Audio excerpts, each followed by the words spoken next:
berkaitan dengan jin. Jin itu ada yang muslim, ada yang kafir. Allah ceritakan di surat jin tentang jin yang masuk Islam. Di surat jin itu. Atau ada jin-jin yang kafir, yang menggoda manusia. Yang kadang-kala dia masuk ke tubuh manusia, merasuki, ada, dan kita percaya jin itu ada. Bapak-bapak, ibu-ibu percaya ada alien? Percaya nggak? Percaya kita. Ya jin itu, makhluk itu jin. Jadi kita tahu Allah sudah menyebutkan dalam Al-Quranul Karim, ciptaan Allah itu satu, manusia dari tanah. Kedua, jin dari api. Yang ketiga, malaikat dari cahaya. Udah jelas Allah sebutkan ciptaannya. Jadi kalau ada makhluk asing yang datang, ya bisa itu jin, malaikat datang malaikat ke dunia ini. Nah, bahkan di malam Lailatul Qadar apa kata Allah? Tanazzalul malaika, turun berbondong-bondong, warruhu fiha, turun dari langit itu ke dunia ini. Iya. Jadi kalau alien apa macam-macam, ya Allahu Akbar. Kita jangan dibohong-bohongin sama mereka. Kita percaya iya ada makhluk asing itu ada. Namanya apa? Jin. Bukan transformer. Aduh, ini kita dibikin bodoh sama mereka jemaah. Anak kadang-kadang lihat ya Allah. Kemudian dibikin lagi ada Batman, ada Superman. Superman itu makhluk dari mana? Asing datang, ada Hercules apa. Ya Allah, jemaah, kita hidup dibohong-bohongin sama mereka. Dan kita suka dibohongin. Artinya kita, Masya Allah, bagus banget ya. Itu bohong. Iya bohong, tahu dari awal sih. Tapi kenapa ditonton? Karena kita cinta dengan kebohongan. Na'udzubillah min dzalik. Jadi bagaimana tanda-tanda orang kerasukan jin itu? Ada beberapa yang bisa dideteksi, umpamanya kadangkala dia kosong pandangannya. Orang itu kadangkala ngomong sendiri. Jangan-jangan dia kemasukan jin. Terus kalau penyakit yang di tubuh manusia kadangkala suara dia berubah.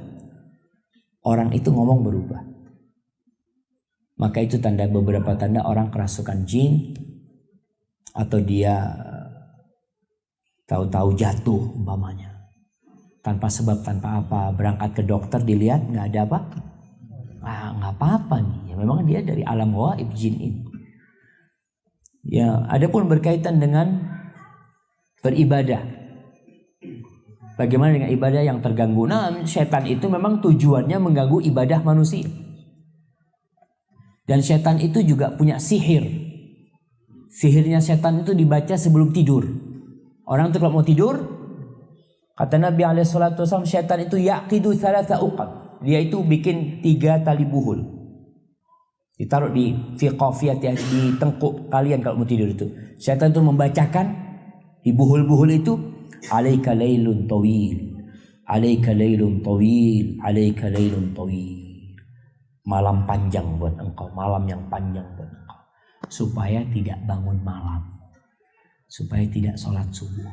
Makanya kalau orang susah bangun subuh itu berarti manjur sihirnya setan. Kalau orang ini bangun kemudian mengingat Allah, baca doa, ingat sama Allah, maka 1 buhul itu terlepas. Ketika dia ambil wudu, tali buhul kedua lepas. Ketika dia sholat, selesai. Maka pagi harinya kata Nabi SAW, fa'asbaha nasyitan thayyiban nafas. Dia akan bangun pagi dalam kondisi segar dan senang hatinya. Gak susah. Karena dia udah terlepas dari buhul-buhul syaitan. Tapi kalau orang tidak melakukan 3 hal ini, kita lihat. Bapak-bapak lihatlah, lihat istrinya, ibu-ibu lihat suaminya pagi hari kadang-kala marah-marah.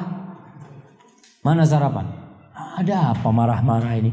Ngomong yang baiklah bang, kata dia. Karena dia ada pengaruh dari setan. Dia tidak berzikir kepada Allah Subhanahu wa taala, tidak ingat sama Allah.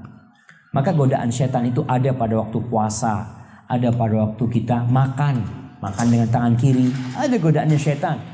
Setan tuh makan dan minum dengan tangan kiri, dan sebagian kaum muslimin itu temannya setan.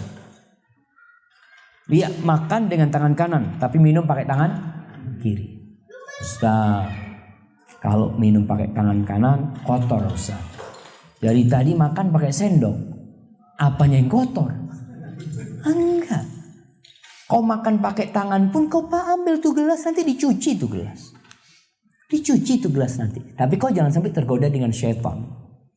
Maka ibadah kita, sholat kita, kadang-kala kita Allahu Akbar ya. Berapa banyak orang yang sholat akhirnya ingat dengan barang-barang yang hilang. Iya. Pernah seorang datang ke Abu Hanifah. Dia tanya, ya Abu Hanifah, aku itu menyimpan harta di satu tempat, aku lupa di mana. Apa kata Abu Hanifah? Coba kau sholat malam, kata dia. Minta sama Allah, kata dia. Iya. Besok paginya dia datang ke Abu Hanifah. Udah inget anak, kata dia. Kapan kau? Tadi malam waktu aku sholat itu, aku yakin setan itu tidak akan berhenti godain kau. Jadi dibikin, orang ini baru pertama sholat malam ya. Bagaimana dibikin sholat malamnya itu tidak nikmat buat dia. Sehingga dia ketika sholat ingat dengan barang-barang yang hilang. Ada orang yang kalau sholat tahu-tahu jadi kebelet. Dia duduk gak mau ke kamar mandi. Pas Allahu Akbar, ya Allah, kok kepingin ke toilet anak ya. Itu syaitan. Kenapa? Kau berapa lama kau duduk tidak ada pikiran itu. Ketika kau sholat kok datang tuh. Oh, ada syaitan. Dia godain kita dan kita baca a'udzubillahi minasyaitonirrajim. Barakallahu fikum. Adapun apakah itu juga gangguan jin dan syaitan? Ingat, ada perbedaan jin dengan syaitan. Syaitan ini lebih kepada sifat. Sifat bukan makhluk.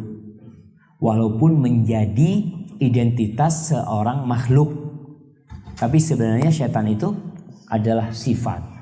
Adapun makhluk Allah itu tadi udah kita sebutkan, ada malaikat, ada jin, dan ada manusia. Ada manusia-manusia yang kata Allah syayatin al-ins wal jin. Setan-setan dari bangsa jin dan dari manusia.